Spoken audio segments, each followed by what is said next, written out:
नाश्ते में सूरन के कोफ्ते, हरे धनिया की चटनी और टमाटो सॉस के साथ, और इन्हीं कोफ्तों से बनी सिंपल ग्रेवी के साथ सूरन कोफ्ता करी। नमस्कार, nishamadulika.com में आपका स्वागत है। तो बनाना शुरू करते हैं। ये 300 ग्राम सूरन, इसे काटने से पहले थोड़ा सा हाथों पर तेल लगा लेंगे, क्योंकि इसके अंदर कभी कभी खुजली होती है जो हाथों में हो जाती है। अब इसे काट लेते हैं। सबसे पहले इसका काला मोटा छिलका हटा देंगे। ये छील लिया। अब इसके पीसेस बना लेते हैं। बहुत ज़्यादा मोटे पीसेस नहीं बनाने हैं और बहुत बारीक भी नहीं करने।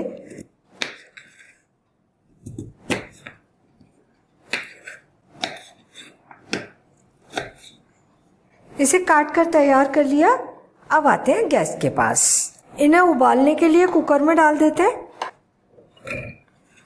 1 कप पानी, ये 1 छोटी चम्मच नमक और ये आधा छोटी चम्मच हल्दी पाउडर, ये आधा नींबू, इसका रस निचोड़ कर डाल देते हैं। इससे इसके अंदर अगर खुजली है वो खत्म हो जाती है। कुकर का ढक्कन बंद कर देते हैं और 1 सीटी आने तक उबाल लेते हैं। कुकर में सीटी आ गई। अब फ्लेम को धीमा कर देंगे और 7 मिनट तक धीमी फ्लेम पर कुक होने देंगे। इसके बाद फ्लेम को बंद कर देंगे और कुकर को ठंडा होने देंगे। कुकर ठंडा हो गया, खोल लेते हैं इसे और इन्हें चेक करते हैं कि बॉईल हो गए कि नहीं। निकालने से ही पता चल रहा है ये बहुत अच्छे बॉईल हो गए हैं, आराम से ये कट रहे हैं। इसे छलनी में निकाल लेते हैं और थोड़ा ठंडा होने देते हैं। सबसे पहले इसे मैश करना है। आप इसे मैशर से या हाथ से भी मैश कर सकते हैं। इसे हमने हल्दी, नमक, नींबू डाल के उबाला है तो इसका टेस्ट भी बहुत अच्छा हो गया है। ये मैश हो गया। अब इसमें डालते हैं मसाले। 3/4 छोटी चम्मच नमक या स्वादानुसार। इसे हमने नमक डाल के उबाला था तो नमक पहले से भी है इसमें। 2 हरी मिर्च बारीक कटे हुए, आधा इंच अदरक का टुकड़ा ग्रेट किया हुआ या अदरक का पेस्ट ले लीजिए, 1 छोटी चम्मच धनिया पाउडर, 1/4 छोटी चम्मच लाल मिर्च और आधा छोटी चम्मच अमचूर पाउडर। अगर अमचूर पाउडर ना हो तो 2 चम्मच नींबू का रस डाल दीजिए। और ये 1/4 छोटी चम्मच से भी आधा बेकिंग सोडा। बेकिंग सोडा डालने से कोफ्ते बहुत ही खस्ता और करारे बनते हैं। ये आधा कप बेसन, इसमें से जितना यूज होगा उतना कर लेंगे। तो पहले इसमें डालते हैं आधा बेसन और इसे मिक्स करते हैं।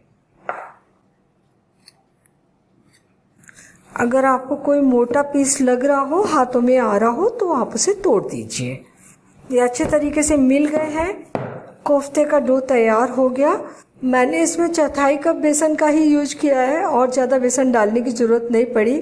अगर पीसेस में थोड़ा सा पानी रह जाता तो बेसन थोड़ा सा ज़्यादा लगता। तो ये डो तैयार हो गया। अब नेक्स्ट प्रोसेस, कोफ्ते तलने के लिए ऑयल हमने पहले से ही गर्म करने रख दिया था। थोड़ा सा डो हम इसमें डालकर देखते हैं। डो तल के जल्दी से ऊपर आ गया। तेल परफेक्ट गर्म है। हमें इन्हें तलने के लिए मीडियम हाई गर्म ऑयल चाहिए, बहुत ज़्यादा गर्म नहीं होना चाहिए। हाथ पर थोड़ा सा पानी लगा लेंगे और थोड़ा सा डो निकाल लिया और इस तरीके से इसे गोल कर लिया। इसी तरीके से गोल गोल बनाकर कोफ्ते तलने के लिए डाल देंगे। फ्लेम मीडियम है, बहुत ज़्यादा तेज़ फ्लेम नहीं रखनी है। और इन्हें हिलाकर देख लेते हैं। बहुत अच्छे सिक रहे हैं।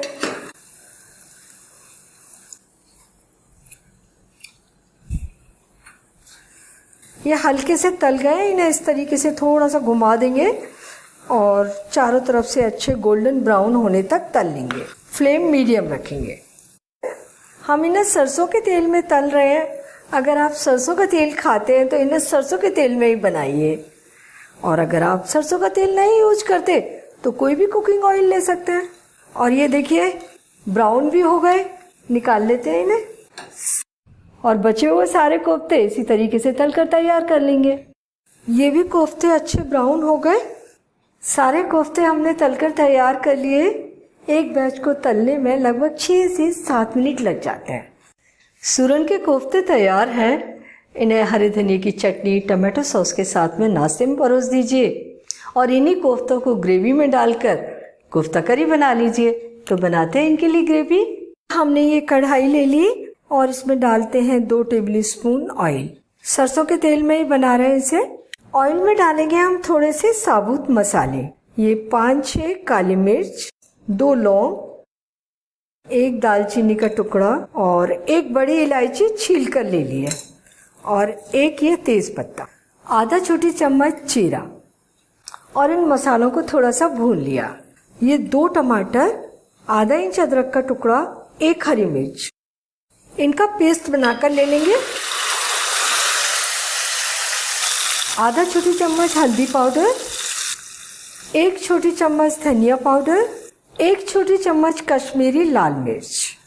अब मसाले को तब तक भूनेंगे जब तक ये थिक नहीं हो जाता और ऑयल नहीं छोड़ने लगता। ये 1 चम्मच कसूरी मेथी, इसको थोड़ा क्रश करके डालते हैं और जो मोटी मोटी डंडियां जैसी रह जाए उन्हें हटा दीजिए। इसे मसाले के साथ ही भून लेंगे। अगर आप लहसुन प्याज पसंद करते हैं तो जब हमने तेल के साथ में साबुत मसाले भूने थे उसके बाद में आप 6-7 कली लहसुन की बारीक काट कर डाल दें, 1 प्याज बारीक काट कर डाल दें और हल्का सा उन्हें गुलाबी होने तक भून लें। बाकी सारी चीज़ें इसी तरीके से डालें। तेल बाहर आने लगा है और काफ़ी थिक हो गया है मसाला, ये भून चुका है। फ्लेम बंद कर रही हूँ मैं। मसाले को हल्का सा ठंडा कर लेते हैं क्योंकि मुझे इसमें डालना है अब दही। जब इसमें दही डालेंगे इसका टेम्परेचर थोड़ा ठंडा होना चाहिए। फ्लेम बंद है। अब इसमें डाल रहे हैं आधा कप दही। दही को डालें और अच्छे तरीके से इसमें मिक्स कर दें और अब वापस फ्लेम ऑन कर लेते हैं और इसको चलाते हुए तब तक भूनेंगे जब तक कि मसाले में अच्छा उबाल नहीं आ जाता। मैं ये ग्रेवी टमाटर और दही से एकदम सादा बना रही हूँ। आप चाहें अपनी पसंद के अनुसार इसमें कोई ड्राई फ्रूट भी डाल सकते हैं। इसमें उबाल आ गया, अब इसे चलाना छोड़ सकते हैं। थोड़ा सा और कुक कर लेते हैं इसे, ऑयल अच्छे से बाहर आ जाए। मसाला काफ़ी थिक हो गया है, ऑयल इससे बाहर निकल आया है, ये भून चुका है। अब इसमें डालते हैं पानी। तो ये 1 कप पानी।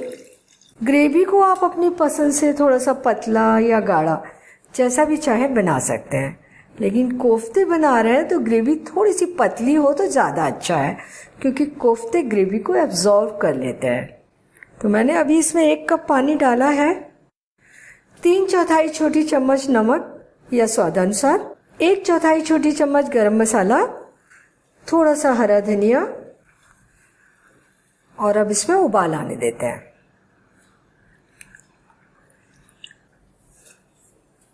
ये ग्रेवी थोड़ी सी गाढ़ी लग रही है क्योंकि जब हम कोफ्ते डालेंगे तो कोफ्ते ग्रेवी को सोक कर लेते हैं और गाढ़ी हो जाएगी। इसमें आधा कप पानी और डाल देते हैं। ग्रेवी को थोड़ा पतला ही रखिए। ग्रेवी बनकर तैयार है। ये कोफ्ते और ये ग्रेवी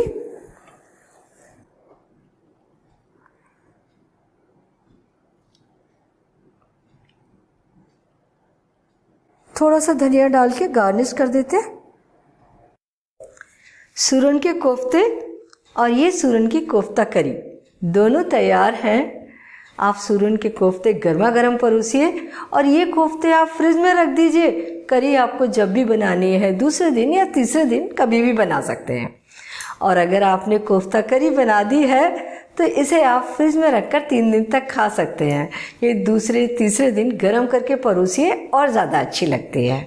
सूरन इतना ज़्यादा फायदेमंद है कि इसे आप साल में 2-3 बार ज़रूर खाइए।